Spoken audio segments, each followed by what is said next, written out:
ఈ రాష్ట్రంలో చంద్రబాబు నాయుడు గారి నాయకత్వంలో కూటమి ప్రభుత్వం ఏర్పడిన తర్వాత వ్యవసాయం దాదాపుగా 2 ఖరీఫ్ సీజన్లు కూడా అయిపోయి 3వ ఖరీఫ్ సీజన్ కూడా ప్రారంభమైంది. 2 రబీలు కూడా అయిపోయింది. 2 సంవత్సరాల నుంచి కూడా సంక్షోభ దిశలో కూడా పయనిస్తూ ఉంది ఈ రాష్ట్రంలో. ప్రభుత్వం ఏమో దిక్కు మాటలు చెప్తా ఉంది, వ్యవసాయానికి అతిపెద్ద పీట వేస్తాము, అన్ని రకాల రైతులను ఆదుకుంటాము, ప్రాజెక్టులను పూర్తి చేసేదే కాకుండా వ్యవసాయానికి విత్తనం దగ్గర నుంచి ఎరువుల దగ్గర నుంచి అన్నీ కూడా మేము చేస్తాము, నష్టం వస్తే కూడా నష్టాన్ని కూడా పూర్తిస్తామని చెప్తానే ఉన్నారు. కానీ ఎక్కడ కానీ ఆ దిశలో మాత్రం పయనించలేదు, ఎక్కడ కానీ ఆదుకోలేని పరిస్థితి కూడా.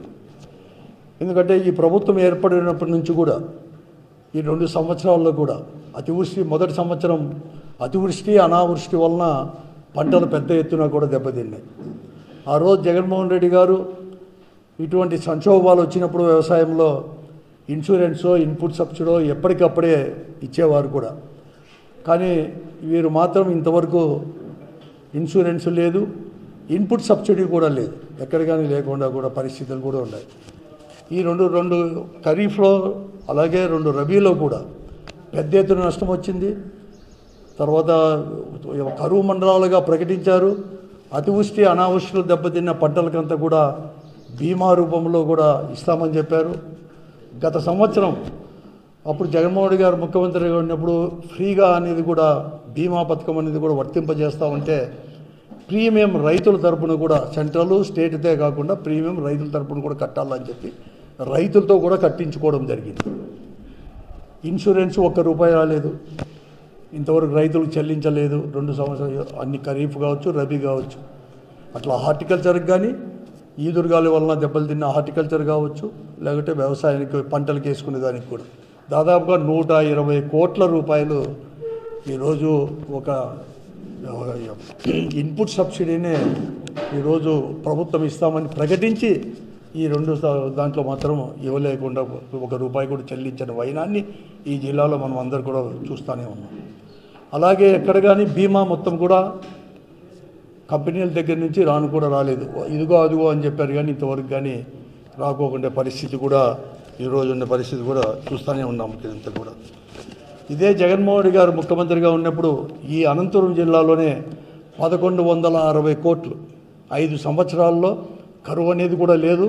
అయినా కూడా ఎక్కడెక్కడ దెబ్బతిన్నట్టు కానీ కొన్ని అట్లా దాంట్లో కూడా 1160 కోట్ల రూపాయలు కూడా మన బీమా రూపంలో కూడా చెల్లించడం జరిగింది.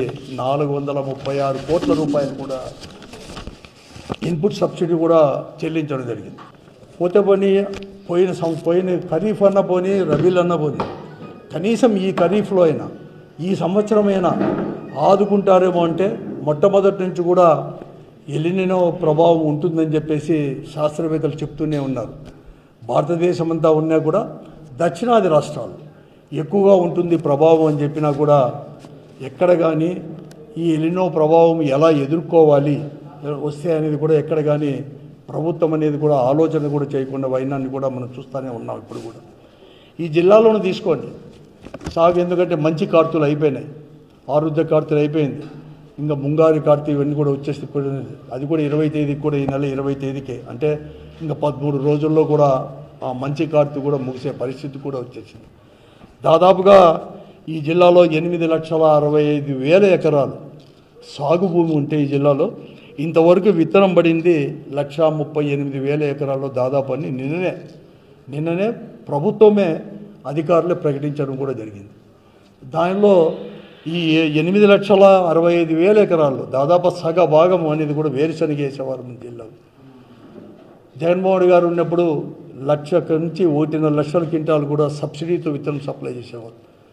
కానీ ఈ ప్రభుత్వం లాస్ట్ ఇయర్ కంటే తక్కువగా కేవలం 55,000 క్వింటాలు సబ్సిడీతో ఇస్తామని చెప్పేసి ప్రకటించి ఇంతవరకు సప్లై చేసింది మాత్రం 25,000 క్వింటాలు కూడా సప్లై చేయలేని పరిస్థితి కూడా.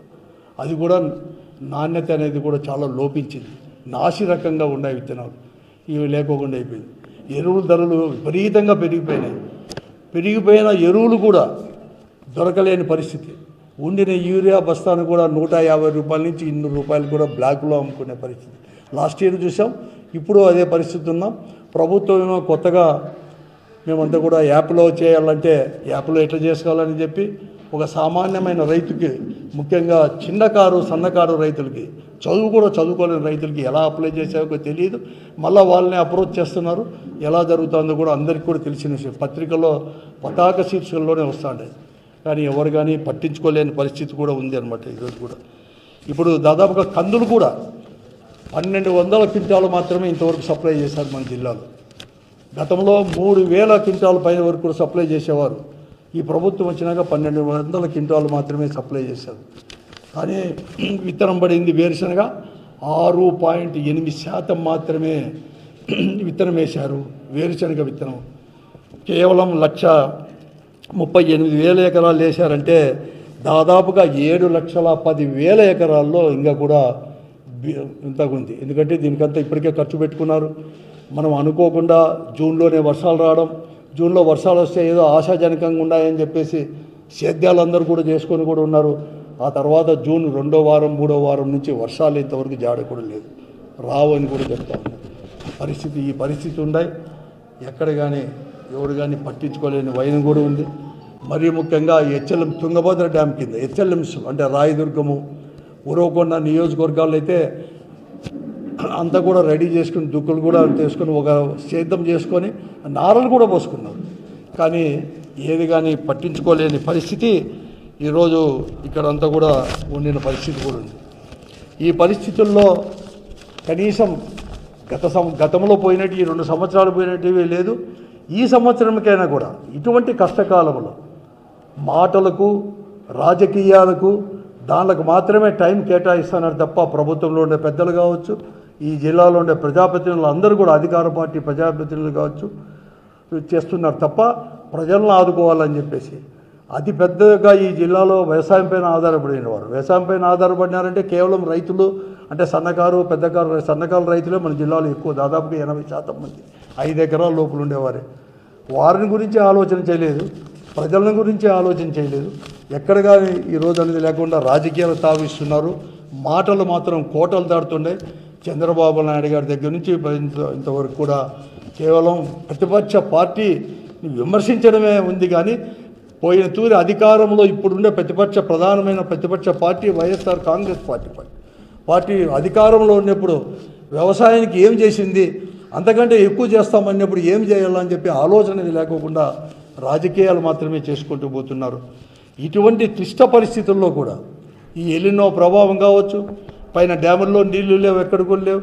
ఈ ప్రభావంలో ఏమి చేయాలి, తాగునీరు అయితే ఎట్లా, సాగునీరు అయితే ఎట్లా, లేకపోతే ఇది కరువు అనేది వస్తే ఈ 20 రోజుల్లో కూడా విత్తనం అనేది పడకపోతే ఇంతవరకు విత్తనం పడిన 1,30,000 ఎకరాలకు కూడా వాడుపడతా ఉన్నాయి వర్షాలు లేక.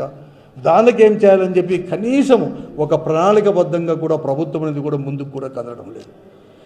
ఈ జిల్లాలో ఉన్న ప్రజాప్రతినిధులకు కూడా ఎక్కడ కానీ చీమ కుట్టినట్లు కూడా ఎక్కడ కానీ లేదు.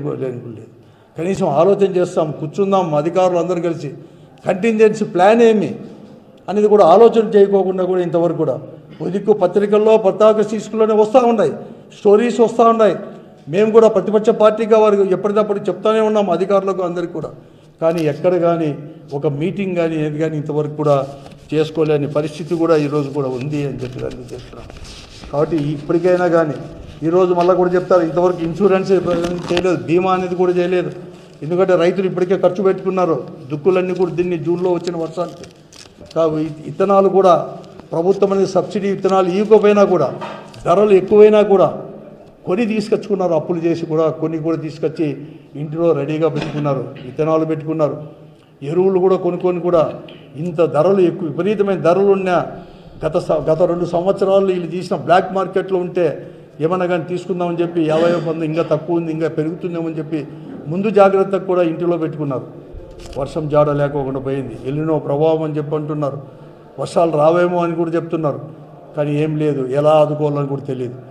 ఇప్పటికే క్రాప్ లోన్లు అంతా కూడా తీసుకున్నారు, కంప్లీట్గా క్రాప్ లోన్ తీసుకుంటారు. గతంలో క్రాప్ లోన్ కట్టేటప్పుడు ప్రభుత్వమైనా అలాగే కూడా చెల్లించేది జగన్మోహన్ రెడ్డి గారు ముఖ్యమంత్రిగా ఉన్నప్పుడు రైతుల యొక్క షేర్ కూడా. కానీ ఈ కూటమి ప్రభుత్వం వచ్చినాక రైతుల యొక్క షేర్ కట్టం రైతులే కట్టుకోవాలని చెప్పి లాస్ట్ ఇయర్ కట్టిన దానికి ఏమి ఇవ్వలేదు, ఈ సంవత్సరం ఇంతవరకు ప్రకటించుకోకుండా నిన్ననే ఫసల్ బీమా కావచ్చు, లేకపోతే వాతావరణ బీమా కూడా చేయాలని కూడా చెప్పడం కూడా జరిగింది. వాతావరణ బీమాకైతే 15వ తేదీ లాస్ట్ డేట్, అంటే కేవలం ఇంకా వారం రోజులే ఉంది. ఎకరాకి ఎంత కట్టాలో కూడా తెలియదు. మళ్ళీ ఇప్పుడు రైతాంగం అంతా కూడా కొన్ని లక్షల మంది రైతులు కూడా ఈ జిల్లాలోనే లక్షల మంది రైతులు కూడా ఈ ప్రీమియం కట్టుకోవడానికి, బీమా మొత్తం రైతుల యొక్క షేర్ కట్టుకోవడానికి బ్యాంకుల చుట్టూ కూడా మళ్ళీ తిరిగే పని. ఎంత కట్టాలో కూడా తెలియదు, కానీ వారం మాత్రమే టైం ఇచ్చినారు. అంటే ఎంత అశ్రద్ధ ఉందో, ఎంత నిర్లక్ష్యం ఉందో, రైతులంటే కూడా ఎంత నిర్లక్ష్యం ఉందో, వ్యవసాయం అంటే ఎంత నిర్లక్ష్యం ఉందో, ఇంతకంటే కూడా తార్కాణం ఈ కూటమి ప్రభుత్వానికి ఇంతకంటూ కావాలని చెప్పడానికి కూడా మళ్ళీ కూడా లేని పరిస్థితి, కూడా అంత దమనీయమైన పరిస్థితి ఈరోజు కూడా ఇక్కడంతా కూడా ఉండిన పరిస్థితి కూడా ఉన్నాయి. కానీ ఏం చేస్తారో ఎక్కడికో తెలియదు. ఇంతేకాదు, ఈరోజు రైతాంగం ఈ 2 సంవత్సరాల్లో రైతులను ఆదుకునే వాళ్ళు లేక ఆర్భాటంగా కూడా ఎన్నికల సమయంలో పెద్ద ఎత్తున నష్టపోయినారు. రైతులు కూడా అప్పులు చేసుకున్నారు. ఈ రైతులైతే ఈ రాష్ట్రానికే ప్రజలందరికీ కూడా అన్నం పెట్టే రైతన్న ఈరోజు అనంతపురం జిల్లాలో భార్య పిల్లలు అనే వాళ్ళు కూడా పోషించుకోలేక, అంటే పట్టడి అన్నం కూడా పెట్టలేక, వ్యవసాయం కోసం చేసిన అప్పులు తీర్చలేక ఈ 2 సంవత్సరాలు పైబడింది ఆత్మహత్యలు చేసుకున్నారు. ఈ ఉమ్మడి జిల్లాలో 160 ఆత్మహత్యలు ఉంటే, అనంతపురం జిల్లాలో ఉంటే, ఒక అనంతపురం జిల్లాలోనే 75 మందికి పైబడి కూడా ఆత్మహత్యలు చేసుకున్నారు. ఒక్క రైతుకు కూడా 2 సంవత్సరాలు పైబడింది వచ్చేసి ఒక్క రైతు కూడా 24వ సంవత్సరంలో రైతులు ఆత్మహత్య చేసుకున్నా, 25లో చేసుకున్నా, ఇప్పటి వరకు 26 సంవత్సరాలు చేసిన 75 పైన వాడు కూడా ఆత్మహత్యలు చేసుకున్నారు.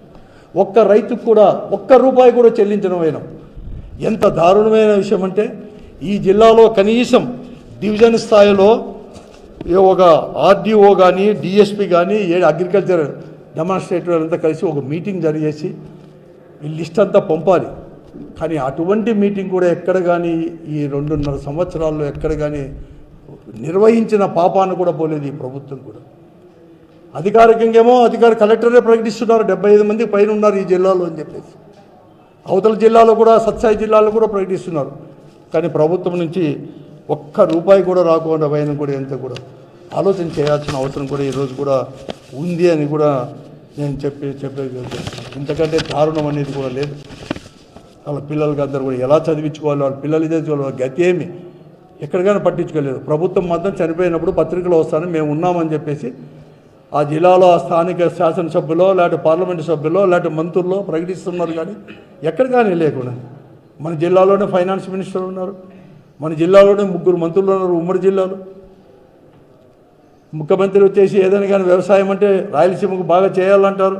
రాయలసీమను హార్టికల్చర్కి కానీ లేకపోతే వ్యవసాయానికి హబ్బు చేస్తామని చెప్పి ప్రకటించుకున్న వాళ్ళు రైతులు అనేవాళ్ళు లేకుండా ఆత్మహత్యలు చేసుకుంటా అంటే వాళ్ళు పట్టించుకోకపోతే, బీమా రూపంలో కానీ ఇన్పుట్ సబ్సిడీలు రాకపోతే, ఇట్లా కరువు వస్తుందని తెలిసి ఎలా ముందుకు పోవాలి రైతు అనేది కూడా ఆలోచన చేయకోకుండా, ఒక కంటింజెన్సీ ప్లాన్ అనేది లేకోకుండా, అట్లాంటప్పుడు ఎన్నో ప్రభావం వస్తే రైతు కూలీలకు పనులు ఏం చేయాలని చెప్పేది కూడా లేకుండా దారుణమైన పరిస్థితులు, అతి దారుణమైన పరిస్థితులు ఎప్పుడూ నేను చూడలేదు రాజకీయాల్లో ఉన్నప్పుడు. కనీసం మాట్లాడే వాళ్ళన్నా మాట్లాడారు. ఒక ధైర్యాన్ని, మానసిక ధైర్యాన్ని ఇచ్చేవారు రైతు కూలీలకు మేము ఉన్నామని చెప్పేసి. కానీ ఈ జిల్లాలో మాత్రం ఎవరు కానీ 14 మంది ఎమ్మెల్యేలు ఉన్నారు, దాంట్లో 3 మంత్రులు, 2 ఎంపీలు, అనేక రకాలు కూడా ఉన్నారు. ముఖ్యమంత్రి ఏమైనా కానీ ఈ జిల్లాను ఆదుకోవాలంటాడు, కానీ ఎక్కడ కానీ లేకుండా పరిస్థితి కూడా ఈరోజు కూడా ఉంది. గతాన్ని గురించి ఇన్సూరెన్స్ బీమా మొత్తం ఇన్పుట్ సబ్సిడీలే ఇప్పుడేం సంవత్సరం అనే పరిస్థితులు కూడా ఉంది. ఈ పరిస్థితి కూడా ఉంది. పోనీ ఈ పొద్దు బ్రహ్మాండంగా చెప్పుకుంటున్నారు, కథలు చెప్తా ఉన్నారు. మేము 26 టీఎంసీలు మాత్రమే ప్రకటించింటే హెచ్ఎల్సీ నుంచి 29 టీఎంసీలు తీసుకొచ్చినామని చెప్తున్నారు. సంతోషమే, తీసుకొచ్చారు. 52 టీఎంసీలు అందరి నివా నుంచి తీసుకొచ్చినామని చెప్తుంటారు. ఈ పొద్దు అందరి నివా నుంచి 52 టీఎంసీలు తీసుకొచ్చినారు. 240 రోజులు పెట్టి ఎంతో పెద్ద ఎత్తున కరెంటు ఖర్చు పెట్టి. సంతోషమే, నీళ్ళు వచ్చినాయి అంటారు. నీళ్ళు ఎక్కడ ఉన్నాయి? 1 ఎకరా అయినా అందరి నివా కింద సాగు చేశారా? పోతేవన్నీ మేము చెరువులకు 160 చెరువులకు ఉమ్మడి అనంతపురం జిల్లాలో ఇచ్చినామంటున్నారు. ఎన్ని చెరువులకు పూర్తిగా నింపారు? ఎన్ని చెరువులకు అర్థం మాత్రమే నింపారు? లెక్కాచారాలు ఉన్నాయా? మైనర్ ఇరిగేషన్ దగ్గర ఉన్నాయా? తుంగభద్ర నుంచి ఏమైనా వచ్చింది? మేజర్ ఇరిగేషన్ డిపార్ట్మెంట్ దగ్గర ఏమైనా ఉన్నాయా? ఎన్ని పంటలు పండినాయి, ఏం కథ పండినాయి, ఎక్కడ దెబ్బతిన్నాయి లాస్ట్ ఖరీఫ్లో కానీ రబీలో కానీ? హంద్రీ నీవాలో ఇన్ని నీళ్లు తీసుకొచ్చినామంటారు, ఎక్కడ తీసుకొని కుప్పాన్ని తీసుకొని పోయినారో 52 టీఎంసీలో. ఈ జిల్లాలో హంద్రీ నీవా కింద 6,03,000 ఎకరాల ఆయకట్టు ఉంటే ఒక అనంతపురం జిల్లాలో, ఉమ్మడి అనంతపురం జిల్లాలోనే 3,48,000 అంటే 3.5 లక్షల ఎకరాల ఆయకట్టు తాగునీరు కాక ఆయకట్టు అధికారికంగా ఆ రోజు రాజశేఖర రెడ్డి గారు జీవో ఇచ్చారు. మీరు ఇన్ని నీళ్లు తీసుకొచ్చినామంటారే 40 టీఎంసీలే అందరి నీవా నుంచి. నేను చెప్పింది ఈ 6 లక్షల్లోకి 40 టీఎంసీలకే. ఈ పొద్దు 52 టీఎంసీలు నీళ్ళు తీసుకొచ్చినామంటున్నారు. 52 టీఎంసీ నీళ్ళు ఒక ఎకరా అయినా కూడా మేము ఈ చెరువు కింద పంట పెట్టాం, ఈ చెరువు కింద ఫుల్ ఇచ్చినాం, ఈ చెరువు కింద ఈ పంటలు పెట్టాం, ఇంత డబ్బు వచ్చింది, లేకపోతే ఇంత పంట పండింది అని లెక్కలు చెప్పే కనీసం ఒక రివ్యూ మీటింగ్ కలెక్టర్ గారి ఆధ్వర్యంలో, మంత్రుల గారి ఆధ్వర్యంలో ఉందా అని అడుగుతున్నాను. 2 ఖరీఫ్లు అయిపోయాయి, 2 రబీలు అయిపోయాయి. ఆర్భాటంగా ప్రకటించుకోవడానికి, ప్రచారం చేసుకోవడానికి మాత్రం ఉందే? ఎంత దౌర్భాగ్య పరిస్థితుల్లో ఉన్నాయి ప్రభుత్వం అసలు కూడా. ప్రజాప్రతినిధులు ఉండనట్లుగా ఉన్నారు. వారి యొక్క రాజకీయాలు చూసుకోవడానికి, వారి వ్యక్తిగత ఆదాయాలు చూసుకోవడానికి మాత్రం ఈ జిల్లాలో మాత్రం టైం ఉంది, రాజకీయాలు చేయడానికి మాత్రం టైం ఉంది. కనీసం మేము ఇన్ని నీళ్లు తీసుకొస్తామంటే ఏం చేసినారో కూడా చెప్పలేని పరిస్థితి కూడా ఈరోజు కూడా ఉంది. ఎక్కడున్నాయి చెప్పండి? కనీసం తాగునీళ్ళు లేవంటున్నారు. నేనైతే ఫిబ్రవరిలోనే కలెక్టర్ గారిని ప్రత్యేకంగా కలిశాను. సార్ ఇంకా నీళ్ళన్నీ ఇంకా ఎక్కువ ఉండే, వస్తే 4 టీఎంసీలు 5 టీఎంసీలు వస్తాయి అందరినీ ఇవ్వకుండా. అనంతపూర్కు కాదు, అనంతపూర్కు, ఉరవకొండ, రాయదుర్గు, శ్రీరామరెడ్డి ప్రాజెక్టు, సత్సాయి ప్రాజెక్టు, ఇవన్నీ కూడా తాగునీళ్ళు కూడా ఆధారపడింది. గతంలో మేము ఉన్నప్పుడే 3 టీఎంసీ నిలబెట్టినా కూడా చివరిలో కూడా మురుగు నీళ్ళు అనేది కూడా బురద నీళ్ళు వచ్చే పరిస్థితి. ఈ సంవత్సరం ఎల్లినో ప్రభావం అని చెప్పి అంటున్నారు. 4 టీఎంసీలైనా పెట్టుకోండి. చెరువులకు మాత్రం ఎమ్మెల్యే వాళ్ళు మేము ఇన్ని తీసుకొనిపోయినాం, అన్ని తీసుకొనిపోయినాడానికి తీసుకొని చెరువుల్లో నిల్వలేకోకుండా, నీరు అనేది నిల్వలేకోకుండా తూములకుండా కూడా బయటికి పోతుంటే తూములు కూడా పెట్టి నింపలేని పరిస్థితి ఈ జిల్లాలో దౌర్భాగ్య పరిస్థితులు ఉన్నాయి. ఇంజనీర్లు చూసుకోలేదు, మైనర్ ఇరిగేషన్. కాబట్టి కనీసం పిఏబిఆలో 4 టీఎంసీలైనా పెట్టుకోండి అంటే లేదంటున్నారు. ఈరోజు అనంతపురానికి, శ్రీరామరెడ్డి ప్రాజెక్టుకు, సత్సాయి ప్రాజెక్టుకు, ఉరవకొండ మంత్రి గారి నియోజకవర్గానికి బురద నీళ్లు పోయే ప్రమాదం ఉందని చెప్పేసి వాళ్ళే చెప్తా ఉన్నారు. 2 టీఎంసీలు లేని వైనం. నేను స్వయంగా హెచ్చరించినాను కలెక్టర్ గారు కూడా నేను మాట్లాడానన్నది ఎమ్మెల్యేలు ఒప్పుకోలేదు, నీళ్ళు వస్తాయిలే అంటున్నారు అని ఎంత నిర్లక్ష్యంగా చెప్పారని చెప్పి పాపం కలెక్టర్ గారు చెప్తా ఉన్నారు మాతో. దాదాపుగా ఇంకా నీళ్లు బంద్ చేసే దానికి ముందే 25 రోజుల ముందే కలెక్టర్ గారిని స్వయంగా కలిసి ఈ విషయంలో నాకు ముందు జాగ్రత్త తీసుకోమని చెప్పాను. ఎక్కడ కానీ లేదు. ఇప్పుడు టీబీ డ్యామ్కి మొన్ననే ఆదివారం మేమంతా కూడా విజిట్ చేశాం. ఓ ప్రైవేట్ కార్యక్రమానికి పోయి 9 టీఎంసీలు మాత్రమే ఉన్నాయి. అప్పుడే మనకు 40 టీఎంసీలు 35 టీఎంసీలు వచ్చేంతవరకు హెచ్ఎల్సీకి వదిలేక లేదు. కానీ అప్పుడే తుంగభద్ర డ్యామ్ నుంచి నిన్న సాయంకాలం నుంచి ఎల్ఎల్సీకో కర్ణాటక వాళ్ళు మాత్రం వదులుకున్నారు. కానీ ఓ దిక్కేమో ఇతడు సాగునీళ్ళు ఉండవు హెచ్ఎల్సీ కింద, ఓన్లీ తాగునీరే అంటారు. కానీ ఇంకా తాగునీరు కనీసం 40 టీఎంసీలకు వచ్చిన తర్వాత ఇడిచిపెట్టుకోకుండా కర్ణాటకలో ఇడిచిపెడితే 3 ముఖ్యమంత్రులు ఆడ కలుసుకొని కనీసం ఏమని చెప్పుకోకుండా మేము మాట్లాడుకున్నాము. 3 రాష్ట్రాల యొక్క భవిష్యత్తు, రైతుల యొక్క భవిష్యత్తు దృష్ట్యా చెప్పినారు. కానీ కనీసం ఏం జాగ్రత్తలు తీసుకోవాలి, మన స్టేట్ నుంచి ఏం జాగ్రత్తలు తీసుకోవాలి అని చెప్పి చెప్పలేని వైనం ఇరిగేషన్ మినిస్టర్ గారు. ఈ పరిస్థితి అనేది కూడా ఈరోజు కూడా ఇక్కడ ఉండే పరిస్థితి కూడా ఈరోజు కూడా ఉంది. కరెంటు లేదు, అసలు గిట్టుబాటు ధరలు లేవు, పండ్లకు లేవు, కాయగూరలకు అప్పుడు ముందైతే అన్నీ అయిపోయినాయి. ఇప్పుడు అయిపోయిన తర్వాత విపరీతమైన ధరలు కూడా పెరిగిపోయాయి. ఎక్కడ లేదు, ఒక కంటెంజెస్ ప్లాన్ లేదు. ఇప్పటికైనా ప్రభుత్వం కానీ ముఖ్యంగా ఈ జిల్లాలో ప్రజాప్రతినిధులు, మంత్రులకు, అధికారులు, కలెక్టర్ వాళ్ళందరికీ కూడా నేను మనవి చేస్తున్నాను, ప్రభుత్వానికి కూడా మనవి చేస్తున్నాను. ఈ జిల్లా రైతాంగం తరపున ఈ జిల్లాలోనే 4 లక్షల మందికి పైబడిన కుటుంబాలు, 4 లక్షల మంది కుటుంబాలు, ఉమ్మడి జిల్లా కాదు ఈ జిల్లాలోనే వ్యవసాయం పైన రైతులే ఆధారపడినారు. ఇంకా రైతు కూలీలు ఎంతమంది ఆధారపడినారో తెలుసుకోవాల్సిన అవసరం ఉంది. అలాగే ఎన్ఆర్ఎస్ పేరు మాత్రమే మార్చేశారు. ఇటువంటి కరువు అనేది వస్తే మరొక మారు వలసలు పోకుండా రైతు కూలీలు రైతులు కూడా చిన్నకారు రైతులు వలసలు పోయకుండా ఏమి చేయాలని చెప్పే ప్లాన్ కూడా తీసుకోమని చెప్పి నేను ఈ ప్రభుత్వాన్ని వైఎస్ఆర్ కాంగ్రెస్ పార్టీ తరఫున డిమాండ్ చేస్తున్నాం. లేకుంటే రైతాంగం తరఫున అలాగే రైతు కూలీల తరఫున కూడా కలిసి వచ్చే పార్టీలతో కలిసి కూడా పోరాటం చేయడానికి కూడా సిద్ధపడతామని కూడా నేను కూడా ఈ ప్రభుత్వాన్ని కూడా హెచ్చరిస్తున్నాను కూడా ఈరోజు ప్రయత్నిస్తున్నాను. కేవలం మాటలకు మాత్రమే పరిమితం కావద్దండి. రైతుల యొక్క ఆత్మహత్యల గురించి మాట్లాడండి. రైతుల యొక్క ఆత్మహత్యలకు వాళ్ళకు పారితోషికం ఏదైతే చెప్పారో దాన్ని వెంటనే ప్రకటించండి. ప్రకటించేది కాదు, ఇవ్వండి. అలాగే గతంలో ఉన్న 120 కోట్ల రూపాయలు ఇన్పుట్ సబ్సిడీ ఇవ్వండి, ఇన్సూరెన్స్ ఇవ్వండి. మీరు ప్రకటించింది, ఈ ప్రభుత్వం ప్రకటించింది, అధికారిక ప్రకటించింది ఇవ్వండి. ఇప్పటికైనా కానీ నేను చెప్తున్నాను, రైతుల ప్రీమియం కట్టుకోలేరు. మహా అయితే ఒక 600 కోట్లు 700 కోట్ల రూపాయలు జగన్మోహన్ రెడ్డి గారు ముఖ్యమంత్రిగా ఉన్నప్పుడు ఈ అదనంగా పడేదంతా కూడా ప్రభుత్వం తరపునే కట్టేవారు. ఇప్పుడు రైతులంతా కూడా మళ్ళీ బ్యాంకుల చుట్టూ తిరగలేరు. 15వ తేదీ వరకే టైం ఉంది, అంటే వారం టైం ఉంది. మీరే కట్టండి. కనీసం ఈ ఎలినో ప్రభావం వలన రైతులను ఆదుకోండి, ఓ ధైర్యం ఇవ్వండి, మానసిక ధైర్యాన్ని ఇవ్వండి రైతాంగానికి. ఆత్మహత్యలో దానికంతా కూడా పోరు, వలసలకు పోరు, ధైర్యాన్ని ఇవ్వండి. ప్రభుత్వం యొక్క విధి అది, కనీస బాధ్యత. మీరు సంపాదించుకోవడానికో, మీ రాజకీయాలు చేయడానికో, మీ పదవులు అనుభవించుకోవడానికో కాదు. ప్రభుత్వం మిమ్మల్ని ప్రజలు కూర్చోబెట్టింది అక్కడ ప్రజాప్రతినిధులుగా.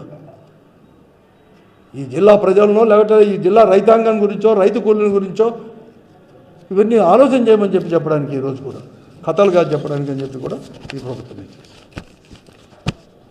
ఏమన్నది.